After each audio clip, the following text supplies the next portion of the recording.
Bueno, nosotros somos el equipo número 2 y les vamos a hablar sobre las estrategias urbanas y modelos teóricos. La primera estrategia urbana es una de las más famosas o las más conocidas, que ya la hemos visto en clases y exposiciones pasadas, la cual es el plan Haussmann o la renovación de París, que como lo dice el nombre, sabemos que el principal objetivo era hacerle una renovación a la ciudad, ya que había quedado casi destruida, como ya lo hemos visto. Este plan se basó en la ampliación de la ciudad. Además empezaron a tomar conceptos como saneamiento, control y seguridad. En este plan, Napoleón III aspiraba a que la capital se convirtiera en el centro del mundo y encargó a Haussmann calles más seguras, mejores casas con mejores condiciones higiénicas y mayor fluidez de tránsito. Se eliminaron edificios y se construyeron nuevos ejes con todo su equipamiento como es agua, gas y desagüe.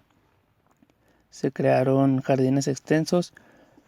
Eh, Su plan tuvo en cuenta también la proporción de las vías de 20 metros.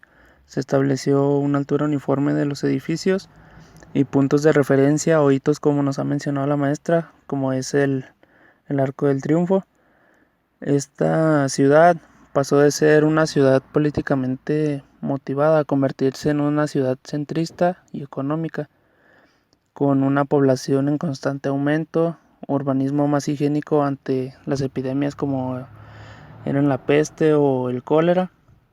También se le hizo una adaptación a la ciudad con nuevos medios de transporte como era el ferrocarril, ya que la ciudad mostraba pues una incapacidad para soportar el peso de un organismo tan desarrollado. Entonces, pues ya en resumen, el plan Haussmann hizo amplias mejoras en parques menores, transformó el 60% de los edificios de París, creó largas avenidas ofreciendo vistas y perspectivas de monumentos que son como el Arco del Triunfo, la Ópera de Garnier. Y pues gracias a esta intervención que tuvo esta ciudad, que se transformó en menos de 2 décadas, dejando pues de ser una ciudad medieval, se convirtió en la ciudad más moderna del mundo y que a día de hoy pues sigue manteniendo esa estrategia urbana, como ya sabemos, con esos bulevares muy amplios, esas avenidas también amplias, los hitos que se encuentran en la ciudad, como ya nos ha mencionado también la maestra.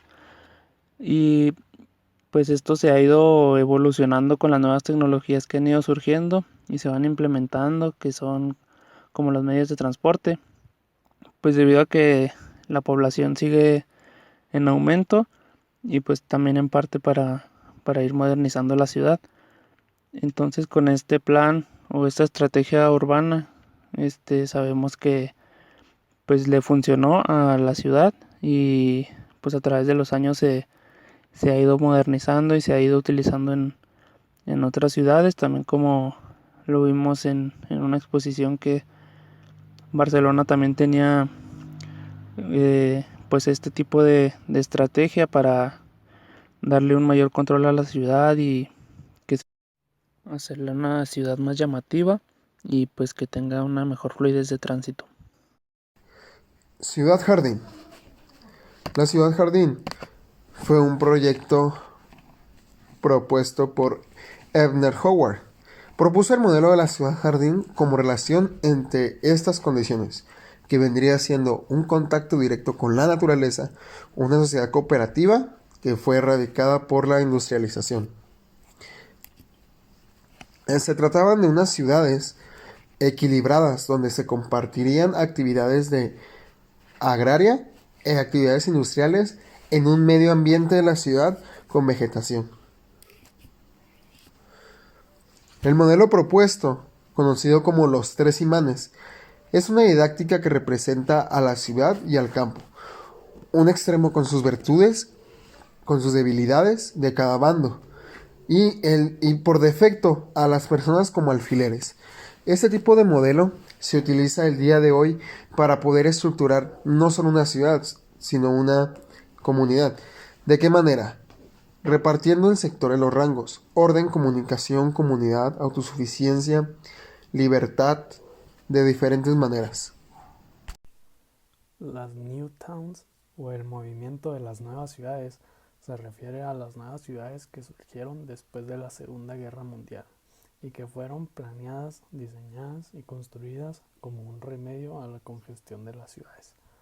La razón principal era la de descongestionar las grandes ciudades industrializadas, en realojamiento de las personas en ciudades nuevas recién construidas y totalmente planificadas que eran completamente autosuficientes y proporcionadas para la comunidad. Esto se dio a la enfermedad urbana de 1918, donde los avances sanitarios de las ciudades ponían enfermas a las ciudades, ya que las zonas industriales crecían de manera descontrolada y invadiendo los centros de las ciudades, dando una mayor contaminación a la ciudad. Hasta 1817, que las primeras comunidades modelo fueron propuestas por el reformador Robert Owen para hacer frente a las ciudades superpobladas, donde planteaba diferentes comunidades independientes de las demás alejadas de las grandes industrias, con centros urbanos en cada comunidad como zonas de comercio y todo lo que la comunidad necesita para ser independiente. Entre el año de 1946 y 1970 se crearon y se fueron construyendo las nuevas ciudades inglesas, que son las New Towns. Este rango de tiempo fue clasificado como oleadas. La primera oleada ayudaba al nivel de escasez de viviendas después de la Segunda Guerra Mundial. En esta se construyeron las primeras 15 nuevas ciudades. En la segunda oleada, que fue a partir de 1961 a 1964, se crearon 8 ciudades nuevas. Y en la tercera oleada, que fue a partir del año de 1967 a 1970, se crearon las últimas 9 nuevas ciudades. Frederick J. Osborne pasó gran parte de su vida discutiendo la idea de las New Towns. Aunque antes eran llamadas ciudades jardín, las campañas iniciales para la creación de ciudades jardín falló.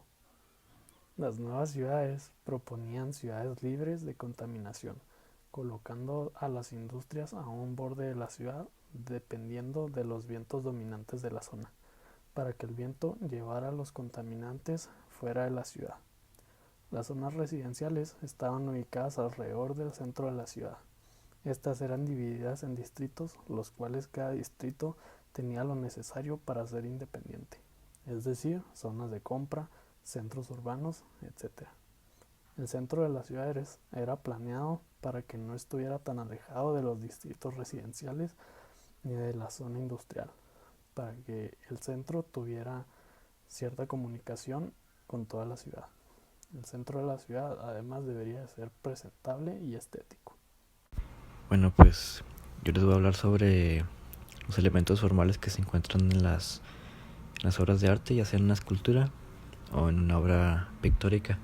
Y pues a continuación les voy a dar una lista sobre todos estos elementos. En la escultura, para empezar, en los elementos internos, estos pues son el volumen y forma, que es el espacio que ocupa y que se percibe a través de la superficie de la escultura. Su composición, que ya sea lineal, curvilínea o angulosa. Su tamaño, el material del cual está hecho, ya sea piedra, madera, bronce, etc. Su textura, ya sea pulida, granulada, entre otras. Y pues el color, el brillo y olor. También pues depende de su técnica escultórica, ya sea tallada, modelado y fundición. O en caso de una obra pictórica, ya sea al óleo, acuarela, pastel, grafito. En los elementos externos de la escultura, pues podemos ver aquí la iluminación, su localización, que se divide en posición, ya sea normal, tumbada o boca abajo. La colocación de la escultura se sobrepeana, colgada o clavada, y su forma de visión, que es frontal, lateral, desde arriba, desde abajo, entre otras. Y ahora voy a hablar de los elementos formales de las obras pictóricas, en las cuales son menos elementos. Aquí depende de la técnica pictórica, ya sea húmeda, al óleo, acuarela, seca, lápiz, cera, pastel o mixta. Sobre lo que se pinta es el soporte y este puede ser lienzo, tela o piedra, y su forma puede ser cuadrada, rectangular, entre otros. Y su tamaño es variable.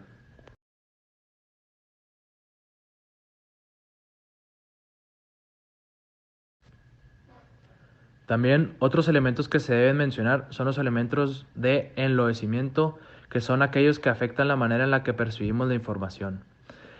Estos, pues, crean las o ficciones para la comprensión de las imágenes o de un objeto o los factores de representación de una obra, ya sea en un pedestal, en una enmarcación o en otra representación. Los recursos para ennoblecer una obra son la presentación, o sea, la enmarcación, la piana, la buena iluminación, etc. Los materiales nobles que se usan en la obra son el oro, el bronce, el mármol, etc.